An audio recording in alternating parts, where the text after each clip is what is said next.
This is Radio Freedom, the voice of the African National Congress.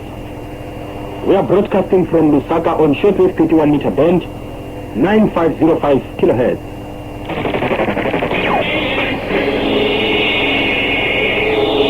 Combatants, we must pay particular attention this year to the task of building a strong underground presence of well-organized revolutionary cadres, drawn from the fighting masses and integrated among them. Such a body of cadres constitutes the dynamizing factor in our situation, a force capable of bringing together the various strands of our struggle and assisting in the further development and consolidation of all our political and military combat forces into a mighty army of liberation. We need cadres of unquestionable loyalty, dedication, and understanding of our struggle.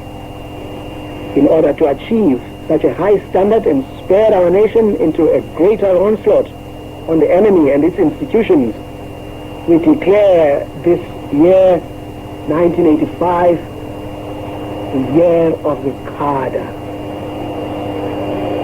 Let this year see us take big strides in further strengthening the organized underground structures of the ANC. Let it see greater mass political actions in all the provinces and districts of our country. Let it see us extend people's war to all corners of our land. Let it see the fastest and furthest possible coordinated advance on all fronts towards the goal of people's power. There is no going back. Forward always is our battle cry. The enemy cannot stop us. Our future is in our hands. Forward with the year of the cadre.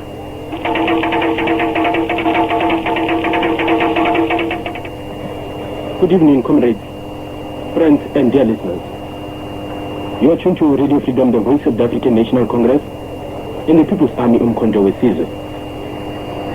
We are broadcasting from the external service of Radio Zambia in Lusaka on shortwave 31 meter band or 9505 kilohertz.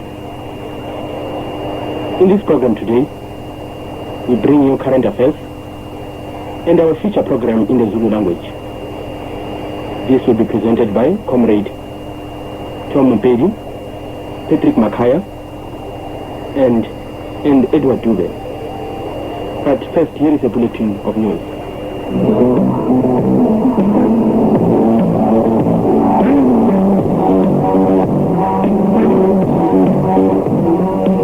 The news read by Jakananim Papuli. Several anti-apartheid organizations in most West European countries have launched campaigns for an effective oil embargo against the South African racist regime.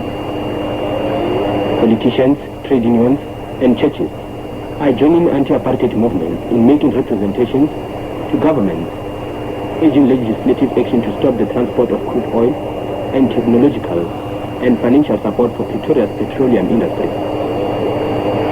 The campaign has been launched in response to last week's joint call made by the African National Congress of South Africa and SWAPO of Namibia, urging the international community to stop oiling the apartheid war machinery. In Denmark, the Danish cement unions, churches, and political parties are calling on the Danish government to take action against companies or individuals who are shipping crude oil to the apartheid state.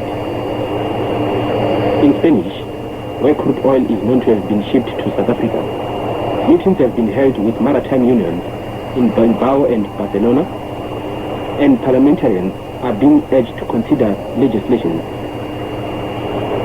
In Norway, there is a call for specific action against the shipping companies, Total and Sig Bergerson, who are transporting embargoed crude oil to South Africa. And in the Netherlands, there will be demonstrations against the oil traders, Transworld and Vital, as well as Shell. The recently formed Association of West European Parliamentarians Against Apartheid has also called on its members to respond to the call of the African National Congress and SWAPO for an effective oil embargo against the apartheid regime. And it is expected that the question of legislation enforcing the oil embargo will be raised in a number of West European parliaments in the coming months. In South Africa, a leading industrialist who is the president of the South African Foundation has warned the Pretoria regime that pressure to boost change by isolation will intensify unless apartheid is dismantled. David Pavitt also noted that there were signs of panic in some governments and business circles in apartheid South Africa over the growing anti-apartheid campaign in the United States. He called on the South African apartheid authorities to abandon their apartheid policies and show commitment towards genuine change in the country. The United Democratic Front has welcomed the United Nations unanimous resolution calling on the Pretoria regime to drop framed-up charges of high treason against 16 anti-apartheid activists and calling for the unconditional release of all South African political prisoners, including Nelson Mandela. The UN Security Council resolution also condemned the Pretoria regime for killing 18 unarmed people in Crossroads who were peacefully protesting against the apartheid policy of forced removals. The United Democratic Front said the only hope for peace in South Africa is the insistence on the right of the people of South Africa to publicly protest against and resist apartheid. The UDF has called on the Pretoria regime to respond to the call of the United Nations Security Council to drop the charges of high treason and release all political prisoners. More than 160,000 people were arrested last year by the South African police under the apartheid regime's past laws. This was announced by the racist Minister of Law and Order, Louis Lefrange. He told the racist parliament that 160,000 of those arrested were men and 28,000 were women. Lefrange said the arrested people were in the so-called white areas without the racist regime's permission. Meanwhile, the South African racist Minister of Manpower also told the parliament that more than 170,000 workers went on strike last year only. He was replying to a question raised by the TFC ANC Alex Correa.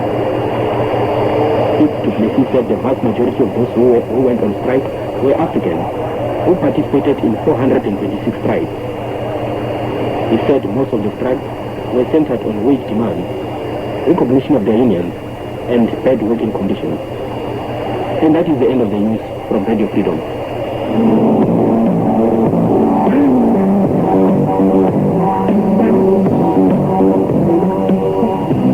You are still tuned to Radio Freedom, the voice of the African National Congress and the People's Army in Konto Wesizwe.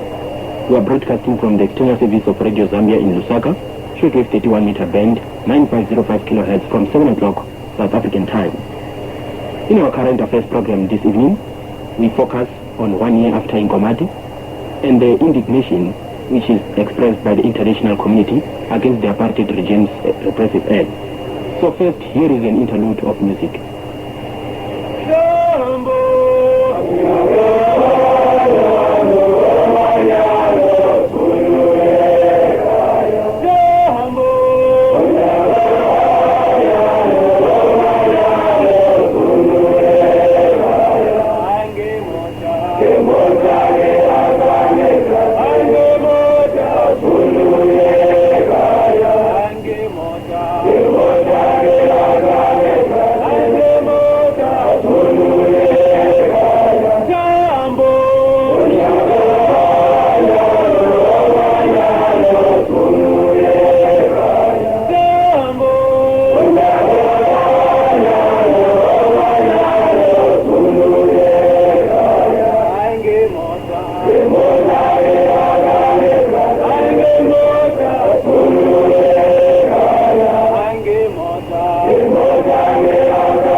signing of the fraudulent so-called peace accord that in Komati last March between the apartheid regime in Pretoria and the People's Republic of Mozambique, the African National Congress in a statement pointed out that the pact was a one-sided issue which will never work, that it was aimed at turning Mozambique into a client state of apartheid South Africa.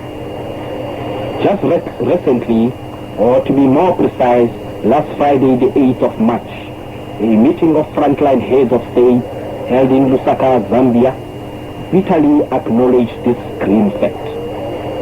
In a joint communique released to the press after the heads of state meeting, the Nkomati Accord was denounced as having achieved nothing.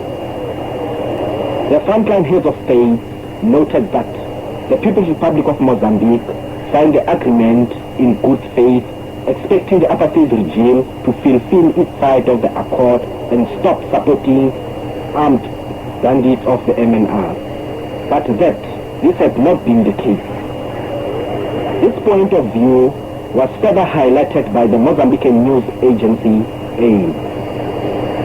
To try and save the already crumbling dirty face of Nkomati, the apartheid regime in Pretoria has hastily dispatched its generals for talks with the Mozambican government. As usual, the regime's generals, masquerading as peace brokers, paraded their dirty faces in front of the Mozambicans, claiming to be bringing a gospel message of peace, cooperation, stability and development. But what has been happening in the last 12 months? Haven't the people of Mozambique suffered in the hands of the racist counter-revolutionary bandits known as MNR? From the regime's point of view, Mozambicans are like black South Africans, incapable of managing their own affairs. The apartheid system in South Africa is a colonial system. Its fundamental mentality is based on domination. In the hawk-like eyes of the regime's generals, Mozambique and other neighboring independent African states are spheres of influence which cannot be left out of sight. The visit to Mozambique by the apartheid regime's representatives, desperate as it is, should be seen within this context. It was not undertaken in the interest of the struggling people of Mozambique, but to save the already crumbling interest of fascism and racist domination. To our people and the people of the subcontinent, the saying, once bitten, twice shy, should be noted and underlined with great care. The apartheid regime has never ever been serious or committed in its undertakings. Its bloody history of repression and domination is marked with empty promises which were never fulfilled right up to this day of the generals. Mozambique then becomes no exception. What now remains for Mozambique, however, is what course of action will it take. That action, in our opinion, is for the people of the Republic of Mozambique to, like never before, close ranks and entrench itself more firmer in the trench of revolution. The apartheid regime in Pretoria is no ally and will never be one. Like cancer, it should be isolated and destroyed, for it is the source of anger and tension in the region.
of international indignation against South Africa's apartheid system has been taking on a new turn in recent months.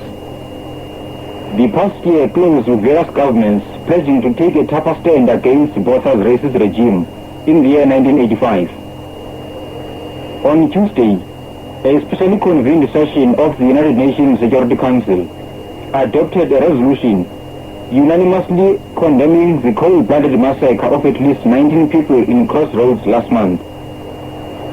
More than 250 people were left injured after this callous shooting by the regime's trigger-happy police. It is significant that even the greatest apologists and friends of Pretoria, the Reagan administration, for the first time, joined forces with the rest of the peace-loving mankind to denounce this satanic action against the people of Crossroads. The UDF welcomed this stand. The Security Council also condemned the recent spate of arrests of leaders of the United Democratic Front. In the United States itself, a group of Republican and Democrat congressmen, headed by Senator Edward Kennedy, have introduced a bill to ban new U.S. loans and investments in racist South Africa.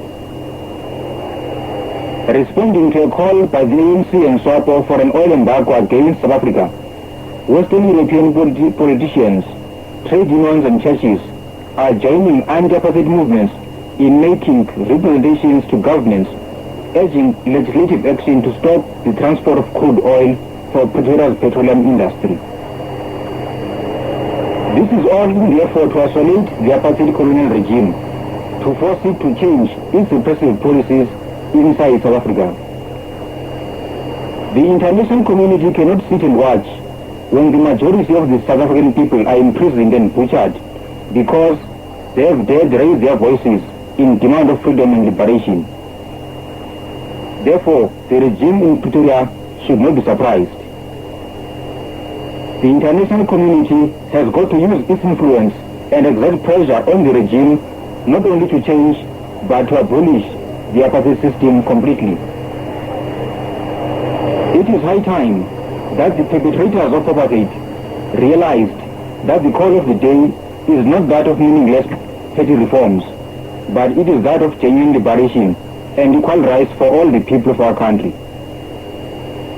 The wave of repression inside our country today makes a mockery of the so-called new dispensation and the changes it is said to go with.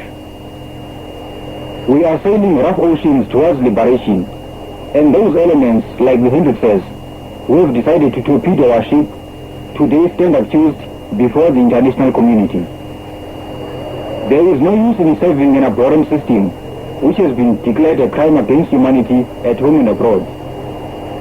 The fact that the fascist Pretoria regime remains averse to real changes cannot be overemphasized. The answer to our grievances lies in the people's struggle led by the African National Congress. We salute the international community for its continued support for our liberation struggle. Forward to victory.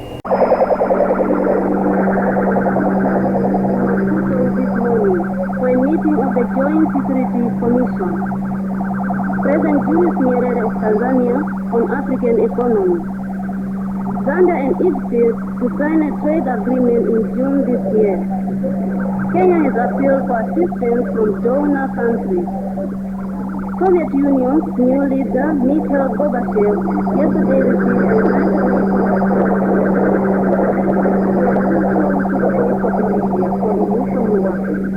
Before we start with our main program in English, here is an interlude of a revolutionary song entitled Namibia, Our Country.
Reports emanating from Namibia indicate that the racist South African regime is once again trying to avoid implementing the United Nations Security Council Resolution 435 on Namibia.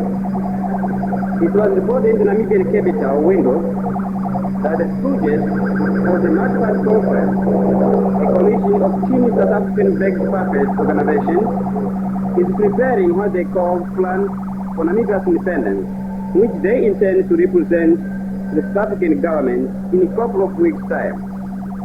A spokesman for the March Party Conference in Windhoek, Johan de Val, said earlier this week that the organization's task is to set up what he called guidelines for independence, which according to them would be completed by March the 22nd. He also said that the proposals would only be given to their South African masters and would not be presented to the United Nations. The aim of these maneuvers is to bypass the United Nations resolution and subsequently bash the movement SWAPO of Namibia.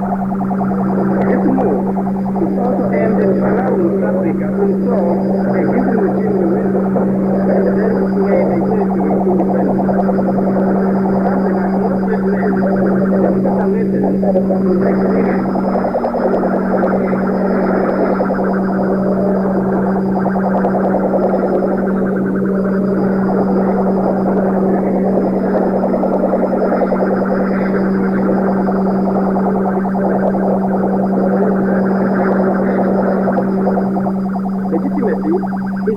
Namibian people have shown an organization must win through a combination of caliber leadership, firm commitment to the interests and aspirations of the masses, and the concrete evidence of taking part in the real struggle to liberate the people, their land, and the culture. Had South Africa learned its lesson, it would not have been persisting with the present futility to set up yet another interim administration needed to create jobs for the stooges of the March Party Conference in an illusory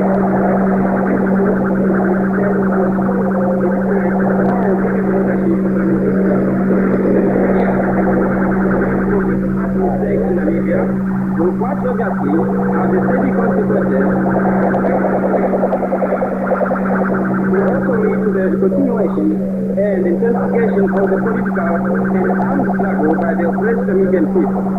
The continuation in Namibia will no doubt exacerbate the crisis which the South African economy is presently going through. The South African economy is plagued by a number of unfavorable circumstances, such as recession and massive unemployment. South Africa's move to install another puppet government in Namibia is yet another flagrant violation and arrogant defiance of the wishes and aspirations of the majority of our people to be free and independent, as well as of the decision and the position of the international community.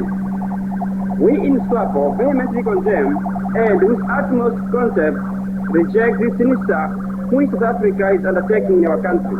An installment of the so-called interim government in Namibia is an insult to the dignity and the national integrity. We never agreed to be part of the extract South Africa's apartheid policy in our country. The Namibian people will definitely reject and defy any move to make them accomplices to resist South Africa's fascist instruments of oppression and of desperate regime which is about to move its colonial grip over Namibia. Moreover, many more lives of Namibians and South Africans will be lost and property destroyed in a protracted struggle for the ultimate defeat of which South Africa cannot escape. At a time that the South African goers in our country are busy with the Namibian people, with regard to Namibia's independence and the rights of the Namibian people, a sort of as the following words the Namibian nation. Let me repeat this once more, for I do not want any one of us to entertain illusion in our mind that Western South Africa is now ready to allow the people of Namibia to determine their own future and destiny. We still are having an odious and protracted journey to travel to our long-cherished national goal. We know too well that South Africa has been making attempts after another aimed at thwarting the course of history and thus holding back the inevitable liberation of Africa. One interim dispensation after another has stumbled on the rock of steadfast resistance of the Namibian patriots led by SWAPO. We also know that at present the unwanted regime is preparing and has prepared multiple schemes to delay our march to freedom and social emancipation. These actions by the regime have a diabolical objective to create disunity among the Namibian people and to stir up violence. I call on all the Namibian patriots totally refuse to be hoodwinked or blackmailed into the reactionary schemes of our people's enemy against their population wishes and aspirations. That's why the President of SWAPO and Commander-in-Chief of the People's Liberation Army of Namibia plan, Comrade Sam Nujoma. We, the Namibian people, led by our vanguard movement,